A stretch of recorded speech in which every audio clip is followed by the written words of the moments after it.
Rindu membuat sang triliuner jatuh sakit. Bab 121-130. Mohon dukungannya dengan cara like, komen dan subscribe serta share video ini ya guys, agar Mimin semangat dan channel ini terus berkembang. Terima kasih dan selamat mendengarkan. Bab 1. Perkataan Marshanda memang topik sensitif bagi Maxime. Pasalnya, Marshanda dan Revin sudah mempunyai anak. Begitu Maxime keluar, dia melihat Reina sedang berbicara dengan Ethan. Ketika Ethan sudah beranjak, Maxime berjalan cepat menuju Reina dengan kaki jenjangnya. Sudah selesai, kita pulang sekarang. Meski kata-kata Reina biasa saja, kesannya berbeda saat jatuh di telinga Maxime. Maxime merasa seperti terbakar dari bagian perut ke bawah, tetapi dia tetap menjaga kejernihan pikirannya. Ya, dia menatap Reina penuh rasa ingin tahu. Sudah berapa lama kamu ngobrol sama Ethan? Ethan sangat pendiam. Dia jarang bicara saat berkumpul bersama teman-teman. Kecuali dengan istrinya tadi, Maxime belum pernah melihatnya mengobrol dengan seorang wanita. Dia yang panggil aku duluan. Aku nggak bilang apa-apa ke dia. Maxime mendengarkan jawabannya dan tidak bertanya lagi. Dia mendorong Reina masuk ke dalam mobil, lalu ikut masuk dan duduk di sebelahnya. Reina merasa agak aneh. Dia jelas-jelas minum anggur cukup banyak, bahkan ada sesuatu yang ditambahkan di dalamnya. Kenapa pikirannya masih sesadar ini? Hanya Maxime sendiri yang tahu betapa tubuhnya sangat tidak nyaman saat ini. Dia melepas dasinya dengan tarikan tidak sabar dan bersandar di kursi. Lamat-lamat, dia mencium aroma yang samar datang dari sisi Reina. Reina perlahan menyadari ada yang tidak beres dengan pria di sebelahnya. Dia tahu ini adalah reaksi obatnya yang semakin kuat. Melihat ada tikungan tajam di depan, dia menjatuhkan diri dan seluruh tubuhnya terhempas ke arah Maxime. Maxime pun mengerang karenanya. Maaf, aku nggak sengaja, pinta Reina. Dia lalu sengaja memelankan gerakannya saat mencoba bangun. Ketika sopir melaju sedikit lebih cepat, dia pura-pura goyah dan terjatuh lagi. Maxime menyipitkan matanya dan menatap wanita yang terbaring di pangkuannya. Tenggorokannya terasa kering dan panas. Yang ini nggak sengaja juga. Reina pura-pura baru menyadarinya dan segera bangkit. Pipinya merona. Dia mengerti. Kali ini dia tidak boleh terlalu tergesa-gesa. Karena itu, dia berkata, di tanganku ada sedikit lecet. Terus, tadi nggak sengaja ketekan, jadi. Setelah jeda, dia segera mengalihkan pandangannya. Maaf, sorot malu-malu di matanya itu membuat Maxime ingin meminta sopirnya keluar dari mobil. Namun, dia menahan diri. Dia belum tahu wanita ini punya tujuan apa, jadi jangan terburu-buru. Bagaimanapun juga, 4 atau 5 tahun telah berlalu. Mereka akhirnya sampai di Villa Magenta. Maxime buru-buru keluar dari mobil dan berjalan di depan. Reina memandangi punggung lelaki itu, yang kelihatannya masih tenang. Mau tak mau, dia merasa kagum dalam hatinya. Tubuhnya jelas sudah tidak tahan lagi, tetapi Maxime sungguh tidak tergoda saat dia menjatuhkan diri ke atas pangkuannya. Meski begitu, dia tidak percaya Maxime bisa menahannya semalam penuh. Reina mempercepat langkahnya. Setelah memasuki pintu, dia meraih lengan baju Maxime dari belakang. Maxime berbalik dan menatapnya. Reina memegang kedua lengan pria itu dan perlahan berjinjit ingin menciumnya. Namun, sekejap berikutnya, Maxime mendorongnya menjauh. Masih ingat yang kamu katakan padaku waktu kamu kembali. Tolong jaga perilakumu. Setelah mengatakan itu, dia segera naik ke atas. Tak lama kemudian, Reina mendengar suara gemercik air yang berasal dari kamar mandi di kamar Maxime. Reina naik ke atas dan ingin masuk, tapi ternyata pintu kamarnya terkunci. Dia berdiri mematung di depan pintu, tidak mampu menggerakkan langkahnya. Memikirkan pesan yang dia terima dari dokter yang merawat Ricky, bahwa waktu terbaiknya untuk hamil adalah tahun ini. Jika tidak, kondisi Ricky tidak akan ada banyak harapan. Hanya saja, entah karena Maxime mengetahui sesuatu atau apa, pria itu selalu menolak pendekatannya. Sekarang dia hanya bisa memikirkannya, tetapi tidak bisa berbuat apa-apa. Reina jadi semakin takut saat memikirkannya. Reina yang benar-benar tidak bisa melampiaskan perasaannya pun berjalan ke sebuah bar dan memesan beberapa gelas minuman. Hanya dengan mabuk dia bisa melupakan kekhawatirannya untuk sementara waktu. Di sisi lain, Maxime harus mandi air dingin begitu lama sampai efek obatnya hilang. Saat berjalan keluar mengenakan jubah mandinya, dia mendapati Reina tidak ada di rumah. Setelah bertanya kepada pengawal, dia diberitahu bahwa Reina keluar ke bar sendirian. Di dalam bar, Reina sedang minum-minum sendirian. Tiba-tiba, sesosok tubuh tinggi menghalangi cahaya di depannya. Dia mendongak dengan pikiran sedikit linglung dan melihat wajah tampan Maxime di hadapannya. "Kok kamu di sini?" Saat berbicara, terasa aroma menyengat alkohol dari bibir Reina. Maxime mengerutkan kening. "Kapan kamu belajar minum?" Dia dulu bisa langsung mabuk hanya setelah minum 1 gelas. Sekarang, ada beberapa gelas di depannya yang semuanya kosong. Reina tidak menyangka dia akan bertanya tentang seberapa banyak dia bisa minum. Dia tertegun sejenak, lalu berusaha menjawab dengan santai, "Mungkin 2 tahun setelah menikah denganmu." Saat itu, ketika Maxime tidak ada, dia hanya bisa mengandalkan alkohol untuk membuat dirinya mati rasa. Tenggorokan Maxime serasa tercekat. Dia menyadari bahwa dia tidak pernah memahami Reina. Diambilnya gelas anggur yang ada di tangan Reina untuk disingkirkan. "Ayo pulang ke rumah. Pulang ke rumah." Mata Reina seperti tertutup kabut. Angin malam bertiup menerpa tubuhnya. Rasanya agak dingin. Dia berdiri terhuyung-huyung dan siap-siap berjalan keluar. Namun, saat dia baru berjalan beberapa langkah, tangan kekar pria itu bergerak untuk menggendongnya. Tubuh Reina terangkat dan dia spontan meraih lengan Maxime. "Turunkan aku bisa jalan sendiri."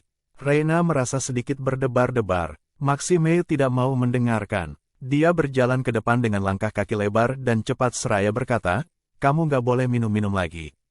Reina bersandar dalam pelukannya dan kurang menangkap suaranya dengan jelas. Tetapi dia tidak bertanya, tidak pula menjawab. Maxime mendudukkannya ke dalam mobil dan meminta sopir untuk mulai mengemudi. Larut malam, hujan turun. Di luar agak dingin. Reina mengenakan pakaian tipis dan meringkuk menyamping, kedinginan. Maxime pun menarik wanita itu ke dalam peluknya dan mendekapnya. Cuaca akhir-akhir ini masih cukup panas. Kenapa dia begitu kedinginan? Bersandar di bahu kokoh pria itu, alkohol yang baru saja diminum Reina mulai bereaksi. Rasa tidak terima dari masa lalunya tiba-tiba bermunculan. "Maxime, tiba-tiba aku teringat waktu pernikahan kita." Lengan Maxime yang memeluknya seketika menegang.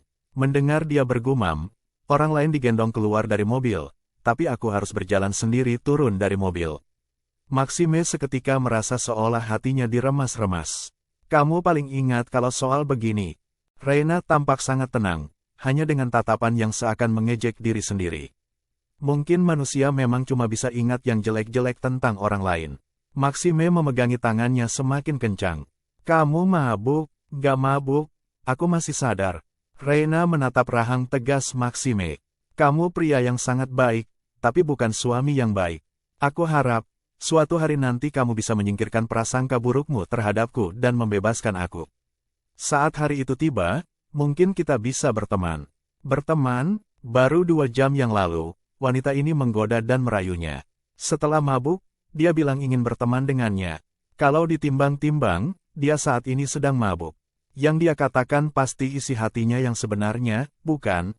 Tenggorokan Maxime terasa sangat sakit, mengingat saat wanita ini masih kuliah dan mengucapkan pengakuan cintanya untuk pertama kali. Dirinya lalu menjawab, mereka tetap bisa berteman. Namun, Reina menyangkalnya, cinta itu egois dan posesif. "Kalau kamu nggak mau jadi pacarku, aku nggak mau berteman denganmu. Kalau kamu nggak mau jadi pacarku, masih mending aku pura-pura kamu sudah mati." Maxime merasa hatinya dicengkeram semakin erat. Dia melihat ke arah malam yang gelap di luar jendela mobil dan tanpa sadar, ujung matanya mulai memerah. "Kamu mau berteman denganku?" ucapnya pelan. Reina mengangguk. "Ya." Bab 3, selama kamu bersedia melepaskan aku dan Ricky. Bersedia membiarkan semuanya berlalu. Maxime mengencangkan cengkeramannya sedikit demi sedikit. Nggak akan mungkin. Yang dia katakan sebelumnya itu benar. Mana mungkin 2 orang yang pernah menjadi suami istri bisa berteman? Jika Reina ingin pergi, mati dulu baru bisa pergi. Mata Reina kehilangan seluruh sinarnya dan dia tersenyum pahit. "Andaikan aku tahu kamu orang yang sangat pendendam, harusnya aku yang minta putus waktu kita menikah dulu." Lagi-lagi berkata andaikan, seutas awan kelabu pun datang menutupi wajah Maxime, mengingat saat Reina berkata bahwa dia menyesal telah menikah dengannya. Pria itu tidak menjawab lagi. Mobil melaju melewati malam yang gelap. Suasana hening. Reina sedikit pusing dan wajahnya memerah. Maxime mengira dia tertular flu darinya, jadi dia mengangkat tangan ingin mencoba merasakan suhu tubuhnya. Namun, sebelum sempat mendarat di dahi, wanita itu refleks menjauh. Tangannya membeku di tengah jalan. Kemudian, tidak peduli apakah wanita itu menghindar atau tidak, dia menyentuhkan tangan ke dahinya. Tidak terasa panas. Kamu nggak enak badan abis minum banyak? Sudah tahu, masih saja tanya. Reina mengabaikannya dan bertanya balik, kapan aku bisa ketemu Ricky? Dia anaknya pemalu. Aku khawatir dia takut tinggal sendirian di tempat asing. Tergantung seperti apa kinerjamu, jawab Maxime. Reina kebingungan. Memangnya aku harus bagaimana? Maxime mengulurkan tangannya lagi. Reina tidak menghindar dan menyaksikan tangan pria itu mendarat di pipinya. Dia tidak bisa menahan diri dan bertanya, Maxime, aku masih nggak paham. Apa, kamu suka sama aku? Reina bertanya kata demi kata. Kalau memang suka, kenapa tidak mau dia sentuh? Tangan Maxime terpatung, lalu cepat-cepat menjauh dari wajah Reina. Dia memaksa diri untuk kembali terlihat acuh tidak acuh seperti biasanya. Ya enggak lah, Reina sudah menduganya. Imajinasi Alana terlalu liar. Tidak mungkin pria tinggi hati seperti dia jatuh cinta padanya. Tak heran, meski dia mendekatinya dengan godaan segatal apapun, pria itu tetap menolak. Reina tersenyum tenang. Bagus kalau begitu. Kalau kamu tiba-tiba suka sama aku nggak tahu aku harus berbuat apa. Masih lebih baik kalau kamu tetap nggak suka sama aku. Dia tidak berbohong. Coba pikirkan, kamu mencintai seseorang lebih dari 10 tahun, tapi orang itu tidak mencintaimu dan bahkan menyakitimu. Tiba-tiba suatu hari, dia berkata bahwa dia mencintaimu. Apa yang akan kamu lakukan? Haruskah kamu memilih untuk memaafkannya dan bersama dengannya lagi? Atau apa? Maxime tidak mengerti apa maksud kata-katanya. Kalau kamu, dia menatap tepat pada kedua mata Reina. Apa kamu masih suka padaku? Reina menatapnya dan menggelengkan kepalanya. Saat wajah Maxime tampak membeku, dia menambahkan, aku nggak tahu. Tapi yang aku tahu, sekarang aku bisa tidur nyenyak di malam hari tanpa kamu.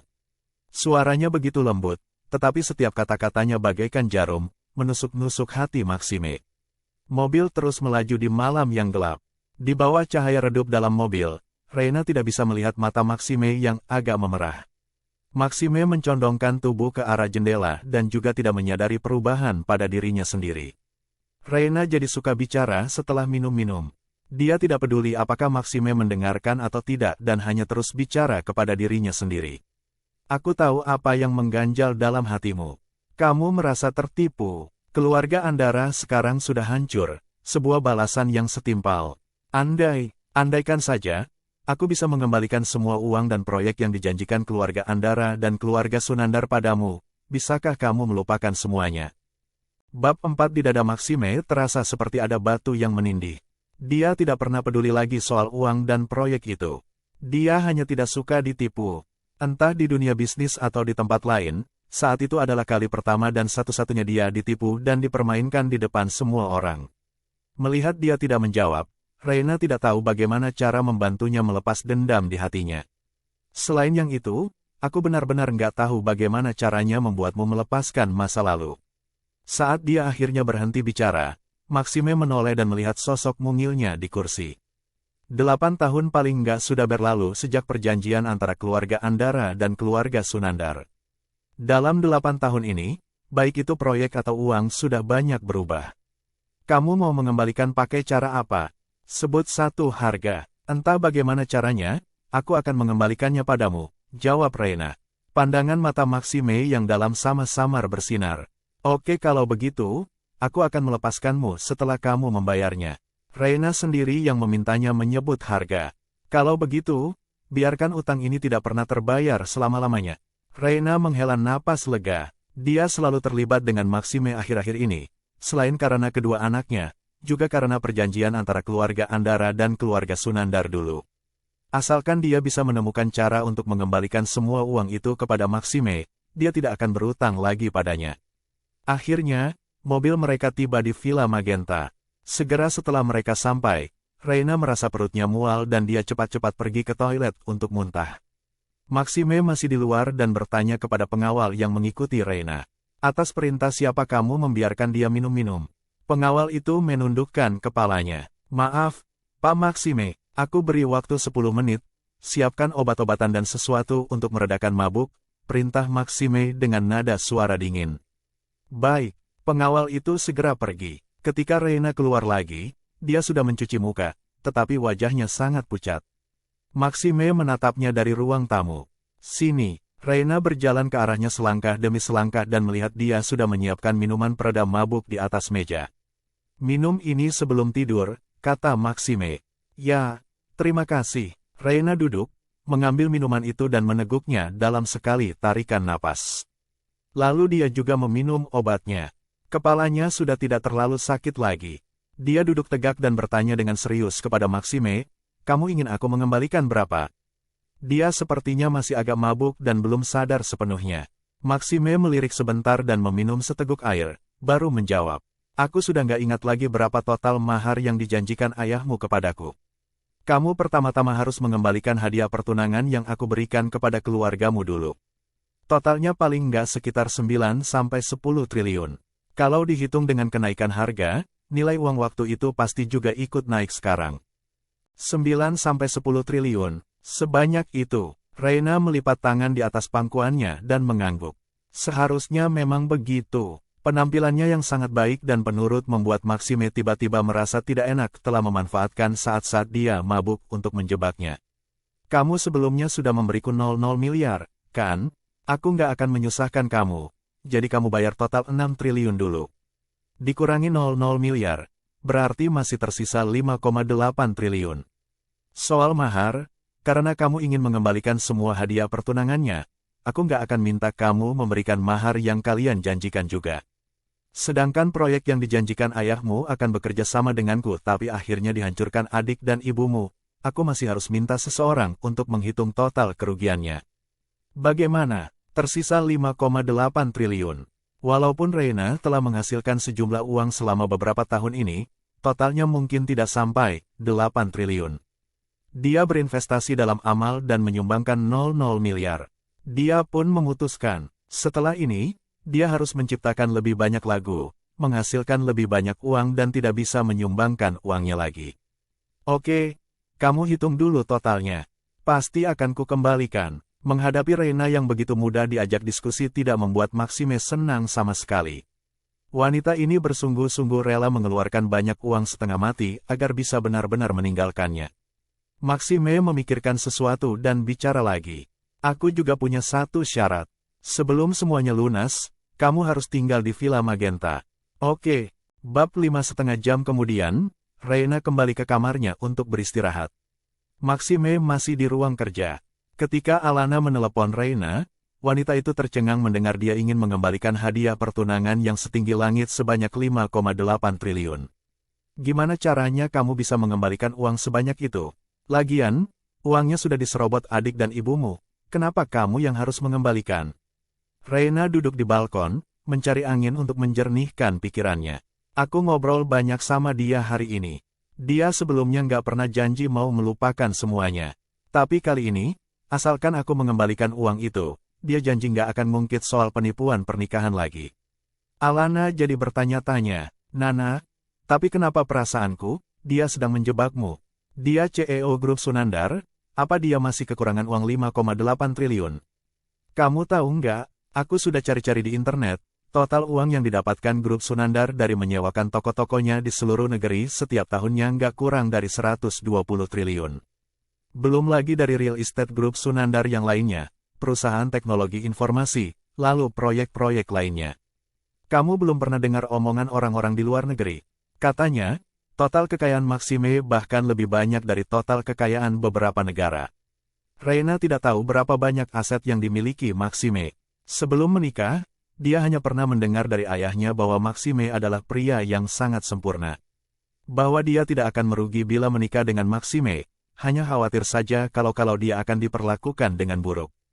Oleh karena itu, ayahnya berjanji akan menyerahkan seluruh informasi internal keluarga Andara kepada Maxime, agar pria itu bersedia menjaganya.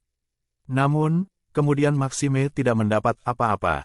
Saat itu, Reina mengira Maxime sedang kekurangan uang, jadi dia diam-diam menggunakan uang pribadinya untuk membantu beberapa proyek kecil Grup Sunandar. Baru setelahnya, dia mendapati Maxime mulai pergi ke tempat-tempat yang bahkan tidak bisa dimasuki ayahnya. Lambat laun, dia menyadari bahwa Maxime sebenarnya tidak butuh bantuannya sama sekali. Namun, pada saat itu, yang dia pikirkan hanyalah bahwa perusahaan Maxime sangat menjanjikan. Dia tidak tahu seberapa kuat perusahaan itu. Baru sekarang inilah karena Alana yang memberitahu dia, akhirnya dia mengerti mengapa Maxime pernah mengatakan bahwa dirinya pasti tidak rela berpisah dengan Maxime, mesin penghasil uang. Karena Reina tidak menjawab cukup lama, Alana menambahkan, kalaupun dia nggak menjebak kamu, dari mana kamu bisa dapat uang sebanyak itu? Aku sudah menabung cukup banyak beberapa tahun ini. Aku pasti bisa melunasi semuanya dalam beberapa tahun, jawab Reina setelah berpikir sejenak. Alana mendesah, dasar bajingan, kenapa dia harus minta kamu mengembalikan uang sebanyak itu sebagai ganti kebebasanmu dan Ricky? Apa dia lupa seberapa kasar perlakuannya kepadamu setelah kalian menikah? Kamu harus minta kompensasi atas kerugian psikologis kepadanya. Oh iya, minta dia bayar tunjangan anak juga. Reina jadi sedikit tergelitik. Kalau minta tunjangan anak, berarti dia harus tahu tentang anaknya, kan? Benar juga, yang pegang kendali dia. Sekarang kita cuma bisa kerja keras menghasilkan uang dan menciptakan lagu yang super terkenal. Iya, Alana memikirkan sesuatu dan bertanya lagi. Nana, sebenarnya kamu bisa minta bantuan Pak Revin untuk masalah ini, ya enggak? Uang 5,8 triliun pasti bukan apa-apa buat dia, kan? Tidak sampai memikirkannya, Reina langsung menolak mentah-mentah. Revin sudah terlalu banyak membantuku. Walaupun kami berteman, aku nggak mau menerima bantuan dari dia terus-menerus tanpa bisa membalasnya. Ya sudah, jangan khawatir, aku yakin aku pasti bisa mengumpulkan uangnya. Selama bertahun-tahun di luar negeri, meski Revin banyak membantunya di awal, dia bekerja keras sendiri setelah depresinya membaik.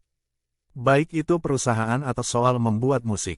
Kalau Maxime bisa menjalankan bisnis keluarga Sunandar dengan baik, dia yakin dia juga bisa menghasilkan uang dan mengembalikan semua uang itu. Tiba-tiba terdengar suara ketukan pintu.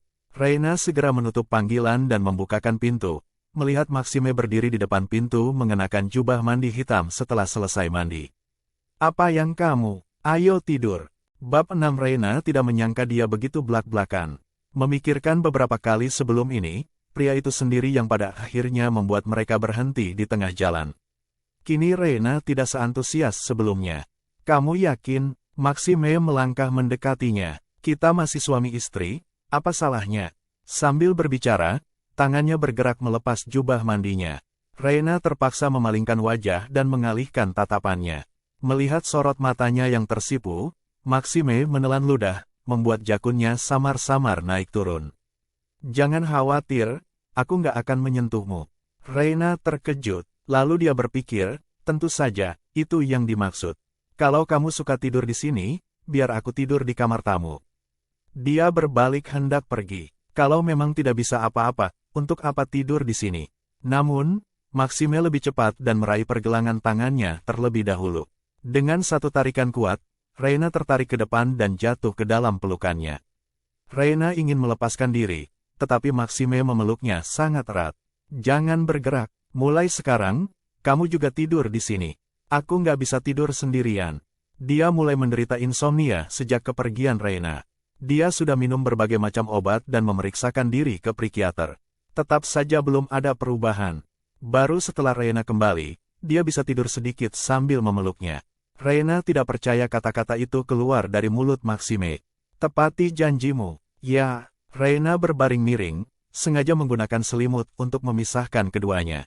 Setelah menutup mata, dia memikirkan tentang apa yang dikatakan dokter sebelum dia kembali ke kota Simaliki. Dokter mengatakan bahwa, setelah seorang pria hilang kesadaran, pada dasarnya seluruh kesadarannya hilang tak bersisa.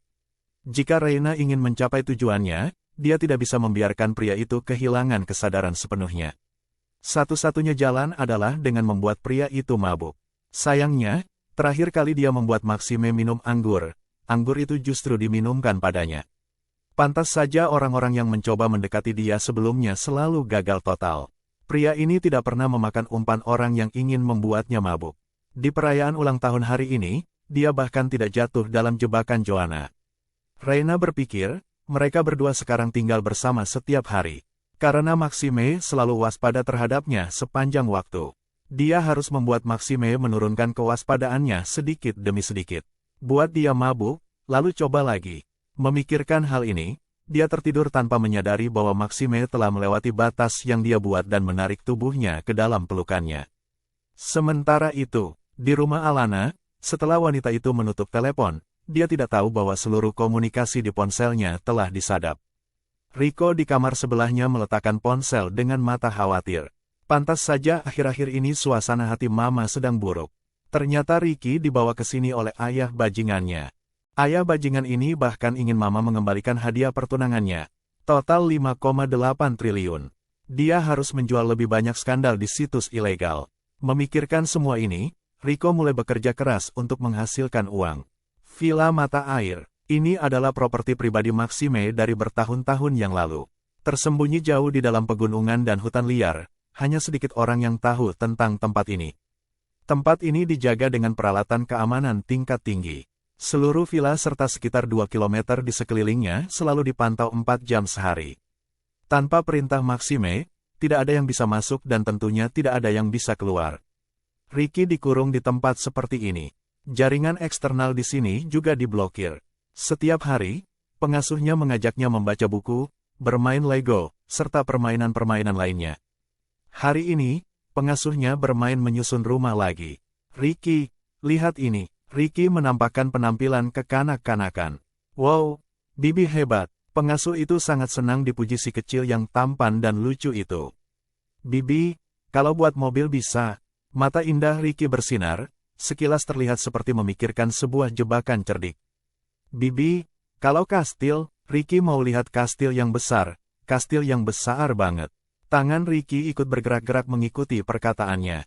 Pengasuh yang berusia nolan itu merasa hatinya luluh melihat tingkah lucunya. Oke, Bibi buatkan kastil buat Ricky sekarang. Tunggu sebentar, Bibi pernah simpan video membuat kastil sebelumnya. Tinggal ikuti saja. Pengasuh itu menonton video dan mempelajarinya. Ricky memandangnya dengan tatapan tenang. Saat wanita itu terlalu fokus dengan yang dia lakukan sendiri, Ricky diam-diam berjalan keluar dari pintu di belakangnya. Bab 7 sesampainya di luar, dia berdiri di balkon. Sejauh mata memandang, hanya ada pegunungan dan pepohonan. Ricky mengerutkan keningnya. Ini bukan mengurung anak-anak, tapi mengurung penjahat. Setelah berdiri di balkon beberapa saat, tubuhnya terasa sedikit tidak enak. Dia memaksa diri untuk menahannya dan pergi mengamati di lain tempat. Selama dikurung di sini, dia selalu mencari-cari kesempatan untuk melarikan diri. Sayangnya, sistem keamanan di sini terlalu ketat. Bahkan jika dia berhasil menghindar dari pengamanan, tubuhnya yang lemah dan sakit tidak akan mampu berlari lebih dari 1 kilometer sebelum dia pingsan atau bahkan mati. Setelah berkeliling beberapa saat, si pengasuh akhirnya menyadari bahwa Ricky menghilang. Wanita itu pun mulai panik. Ricky, kamu di mana? Jika terjadi sesuatu pada anak itu, bos pasti akan mengulitinya. Tubuhnya gemetar ketakutan dan saat itulah Ricky berjalan masuk membawa segelas air. Bibi, kamu capek, minum dulu. Pengasuh itu menghela napas lega setelah melihat Ricky lagi. Karena anak ini sangat peka dan menggemaskan, dia lupa bahwa dia adalah anak 3 tahun yang perlu diasuh seperti biasa. Ricky, terima kasih. Bibi nggak haus. Lain kali kalau mau pergi kemana saja, kamu harus beritahu Bibi dulu. Bibi tadi ketakutan. Ya, Ricky mengangguk dengan serius. Kemudian, entah apa yang dia pikirkan, matanya tiba-tiba berkaca-kaca. Pengasuhnya panik seketika. Ricky sayang, kamu kenapa? Kenapa kamu menangis? Ricky terisak kecil. Aku kangen mama papa. Bibi bisa tolong beritahu om?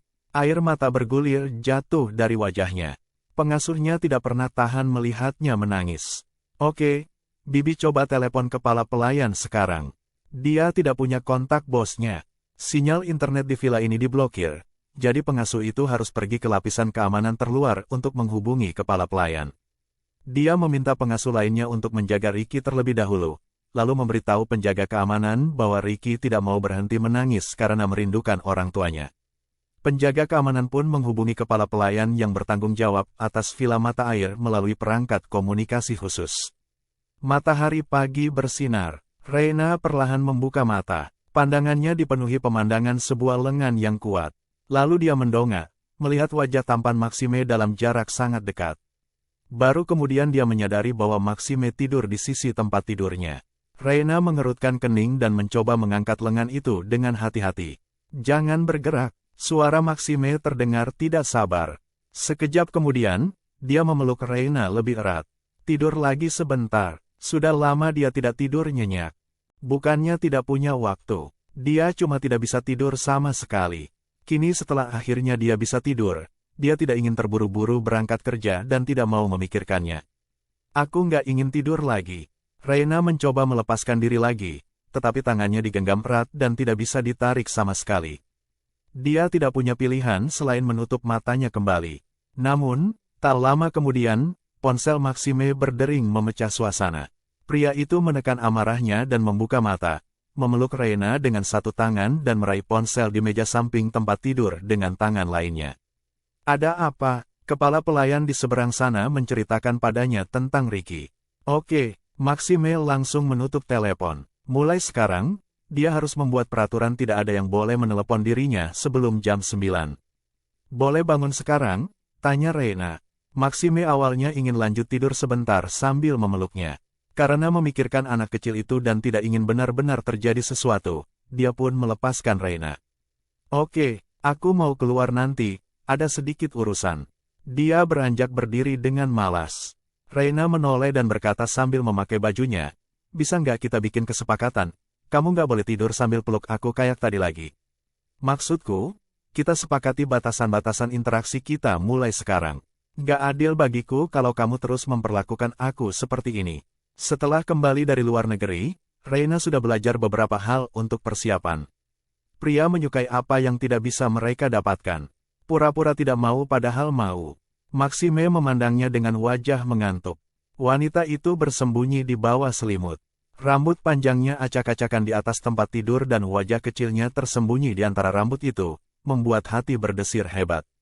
"Adil yang kamu mau itu seperti apa? Setelah kamu pulang nanti, aku buat perjanjiannya." Bab 8 Maxime tercekat. Perjanjian. Memangnya perlu perjanjian apa di antara mereka?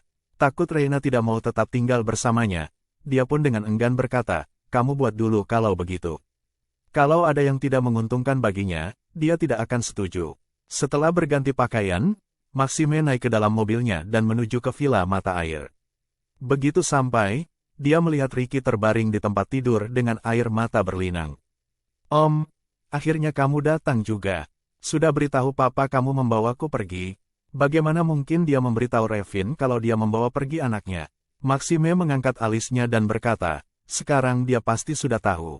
Ujung hidung Ricky memerah dan mata lebarnya berkaca-kaca. "Lalu kenapa dia belum jemput aku pulang ke rumah? Aku kangen rumah, aku kangen papa." Maxime mengambil selembar tisu dan memberikannya. "Jangan dipikirkan, dia sudah nggak mau punya kamu lagi." Ricky tercengang dalam hatinya. Omong kosong, mana mungkin Om Revin tidak menginginkan dia lagi. Dasar pria jahat, tidak tahu malu, menakut-nakuti anak kecil. Untuk menunjukkan bahwa dia masih kecil, Ricky mulai menangis. "Bohong, papa nggak akan pernah melepaskan Ricky. Papa juga bilang, nanti papa dan mama mau punya Ricky kecil biar jadi teman main Ricky." Wajah Maxime langsung berubah sangat kelam dan suhu di dalam ruangan semakin dingin. "Papamu mau punya bayi kecil sama Reina." Melihat pria itu tidak senang, Ricky sengaja melanjutkan, "Iya, papa bilang dia mau punya adik yang banyak untuk menemaniku."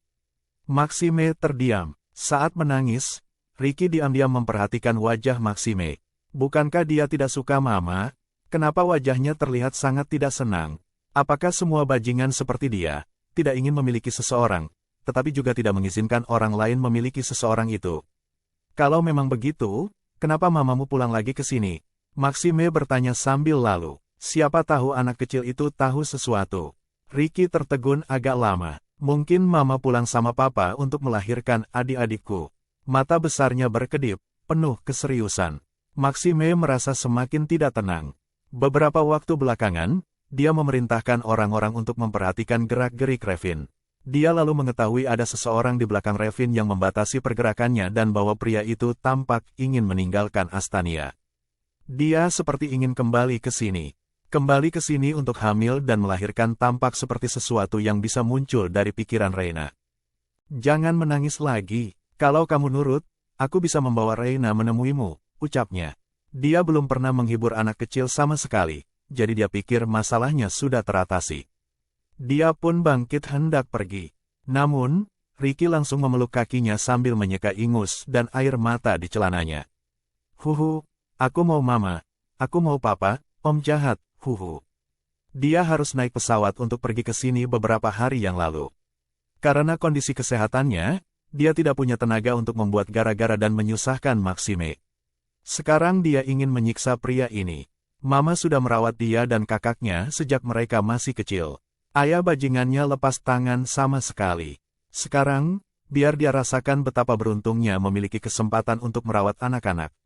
Jangan nangis lagi. Lepas, Maxime mengerutkan keningnya. Ricky menolak dan tangisannya semakin keras. Kupukul kamu kalau nggak mau berhenti menangis. Maxime memperingatkan. Huhu, om mau mukul anak kecil, huhu, sakit. Ricky mengusap semua ingusnya di kaki Maxime. Maxime agak fobia kotor. Jadi, saat dia melihat kelakuannya ini, dia mengangkat Ricky. Jangan nangis lagi. Sebelum selesai bicara, dia merasakan sensasi hangat di dadanya. Setelah menundukkan kepala, dia melihat resleting celana Ricky terbuka. Anak itu terlalu ketakutan sampai mengompol. Bab 9 wajah Maxime sangat suram dan dia segera melepaskan Ricky. Sepenakut itukah anak ini? Paman, jangan pukul Ricky. Ricky nggak sengaja. Ricky takut. Ketika para pengasuh di luar mendengar tangisan anak dalam kamar, mereka mengira bos mereka telah melakukan sesuatu yang buruk padanya. Pengasuh yang selama ini merawat Ricky nekat menanggung risiko dipecat dan langsung membuka pintu. Bos, dia masih anak-anak, jangan pukul dia. Setelah masuk, dia melihat noda kuning di kemeja putih Maxime. Pengasuh itu tiba-tiba menyadari sesuatu dan membuang muka malu-malu. Ricky masih ingin membuat Maxime kesal. Om, kamu marah ya? Kenapa om diam saja? Kapan aku boleh ketemu mama? Maxime menurunkannya kembali ke tempat tidur dengan wajah muram, lalu segera pergi ke kamar mandi. Di kamar mandi, dia mandi berulang-ulang kali. Memikirkan wajah bocah itu, dia tidak tahan ingin menamparkan pantatnya. Reina wanita yang sangat lembut, bagaimana ceritanya dia bisa melahirkan anak seperti itu? Maxime keluar lagi setelah 1 jam berlalu.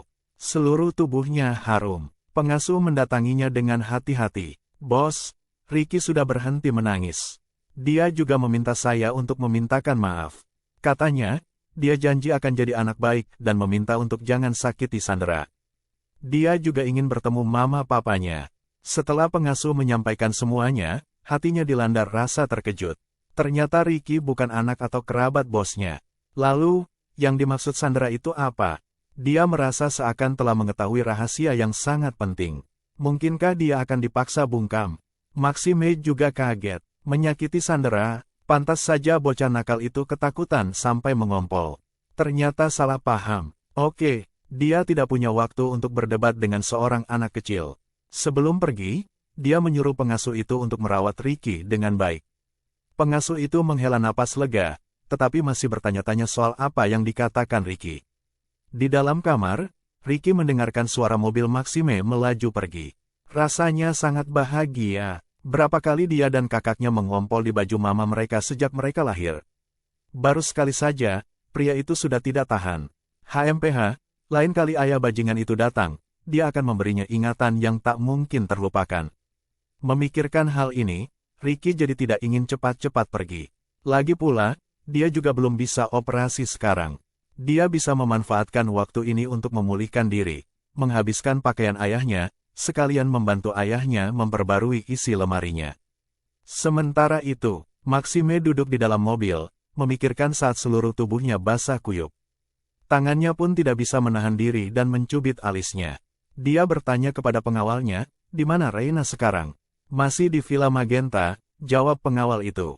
Maxime menghirup lagi aroma di tubuhnya dan menutup mata setelah memastikan bau itu sudah hilang. Mobilnya melaju perlahan dan berhenti di depan pintu Villa Magenta setelah lebih dari 1 jam. Maxime turun dari mobil dan langsung berjalan masuk. Tak lama setelah memasuki area villa, dia mendengar suara piano dari dalam. Mengikuti arah suara, dia lalu melihat melalui jendela kaca. Reina duduk di depan piano di ruang musik, memainkan lagu yang belum pernah dia dengar sebelumnya. Rambut panjangnya menjuntai lembut dan tangan rampingnya menekan tuts piano hitam putih. Dia terlihat sangat cantik. Karena kelemahan pendengarannya, Reina terkadang harus merasakan ritme lewat kakinya di lantai. Sekarang, telinganya sudah lebih baik. Saat dia masih di luar negeri beberapa tahun yang lalu, partitur lagunya sering salah-salah dan dia perlu mendengarkan berulang kali untuk memperbaikinya. Dia tidak punya tempat untuk membenamkan diri dalam menciptakan lagu di perusahaan. Dia ingat Villa Magenta punya ruang musik. Dia sering menggunakan ruang musik ini saat awal menikah. Namun, pada akhirnya, Maxime menganggapnya terlalu berisik sampai-sampai dia berkata, "Kamu punya masalah pendengaran, nggak usah buang-buang waktu dan tenaga." Memikirkannya lagi sekarang, pria itu benar-benar sudah keterlaluan. Seiring dengan munculnya ingatan tersebut, kecepatan jari jemari Reina pun meningkat dan lagunya tiba-tiba memuncak. Dia bahkan tidak menyadari Maxime telah sampai di depan pintu dan berdiri dalam diam. Matanya seakan tersihir. Akhirnya, ketika lagunya selesai, dia berhenti. Baru saat inilah dia menyadari tatapan membara dari arah pintu. Bab 0, sudah pulang? Reina mengangkat tangannya untuk menurunkan tutup piano dan bangkit berdiri. Sosok Maxime yang tinggi bersandar di pintu. Kenapa nggak lanjut mainnya? Dia dulu terlalu sibuk dengan pekerjaan dan tidak tahu bahwa Reina sangat pandai memainkan piano. Dia hanya mendengar Reina bermain sekali ketika Diego Andara datang padanya meminta proyek. Pada waktu itu, adik laki-laki Reina ini membuatnya marah. Dia ingat, sepertinya dia melampiaskan kemarahannya pada Reina dan mengatakan sesuatu yang menyinggung perasaannya. Sejak saat itu, Reina tidak pernah datang ke sini lagi, apalagi bermain piano lagi. Dia tidak menganggap hal ini sebagai masalah besar pada saat itu. Aku nggak mau mengganggumu. Jeda sebentar, Reina menambahkan, aku sudah menyiapkan perjanjiannya. Coba periksa lagi. Maxime hampir lupa tentang perjanjian itu setelah pergi keluar. Oke. Keduanya berjalan berdampingan. Maxime mau tidak mau berkata, kamu pintar main piano. Lagu tadi judulnya apa? Kenapa aku belum pernah dengar? Reina tercengang saat mendengar pertanyaan ini. Kamu belum pernah dengar? Lagu ini dia ciptakan saat masih sekolah dan dia memainkannya secara khusus untuk Maxime pada saat itu. Langkah Maxime terhenti sejenak. Dia menatap dengan mata yang dalam dan bertanya sambil berpikir, apa harusnya aku sudah pernah dengar? Reina menduga Maxime pasti sudah lupa, jadi dia hanya menggelengkan kepala. Aku cuma tanya saja, lagu ini aku ciptakan waktu masih sekolah, belum pernah rilis. Mendengar bahwa dia menciptakan lagu itu sendiri, Maxime menatap ke arahnya. Baru sekarang dia menyadari bahwa istrinya sangat berbakat. Maxime berjalan mendahului di depan. Reina memandangi punggungnya, terjebak dalam pikiran. Karena tingkah laku Maxime menggambarkan seolah-olah dia belum pernah mendengar lagu ini. Meski Reina menganggapnya aneh, dia tidak memikirkannya lebih dalam lagi. Lagi pula, Maxime sangat sibuk. Wajar saja, kan kalau dia sudah lupa satu buah lagu yang didengarnya bertahun-tahun lalu. Setelah kembali ke kamar, Reina mengeluarkan perjanjian yang telah dia tulis tangan dan meletakkannya di hadapan Maxime. Coba diperiksa kalau ada yang kurang pas. Nanti aku cetak, lalu kita tanda tangani. Maxime mengambil perjanjian itu dan membacanya sekilas. Pertama, kedua belah pihak harus saling menghormati dan tidak boleh melakukan apapun yang melebihi batas selayaknya orang asing tanpa seizin pihak lainnya. Misalnya, berpelukan. Jika salah satu pihak melanggar perjanjian, maka pihak lain berhak pergi.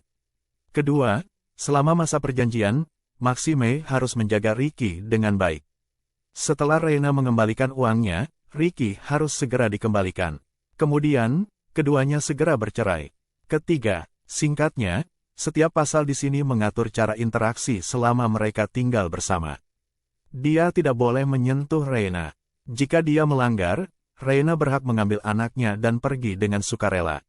Selain itu, setelah membayar kembali uangnya, Maxime juga harus memberikan kebebasan padanya dan anaknya. Secara keseluruhan, dia hanya ingin pergi. Maxime mengernyitkan dahinya untuk berpikir sejenak, lalu menatap Reina. Oke, dia ingin lihat apakah Reina benar-benar ingin melakukan semuanya sesuai isi perjanjian ini. Reina tidak menyangka dia akan setuju dengan mudahnya.